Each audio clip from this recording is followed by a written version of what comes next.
अमरीकी सदर ने हूसियों के आइंदा किसी भी हमले का जिम्मेदार ईरान को ठहराने का ऐलान कर दिया।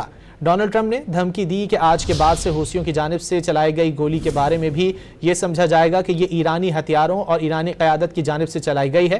ट्रंप ने वाज़ेह किया कि ईरान को इसका जिम्मेदार ठहराया जाएगा और इसे उसके नताइज भी भुगतने होंगे और ये नताइज संगीन होंगे।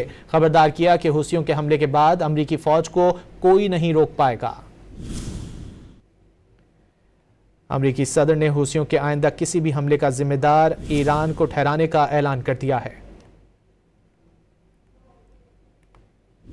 डोनाल्ड ट्रंप ने धमकी दी कि आज के बाद से हूसियों की जानिब से चलाई गई गोली के बारे में भी ये समझा जाएगा कि यह ईरानी हथियारों और ईरानी क़यादत की जानिब से चलाई गई है। ट्रंप ने वाज़ेह किया कि ईरान को इसका जिम्मेदार ठहराया जाएगा और उसे उसके नताइज भी भुगतने होंगे और ये नताइज संगीन होंगे। खबरदार किया कि हूसियों के हमले के बाद अमरीकी फ़ौज को कोई नहीं रोक पाएगा।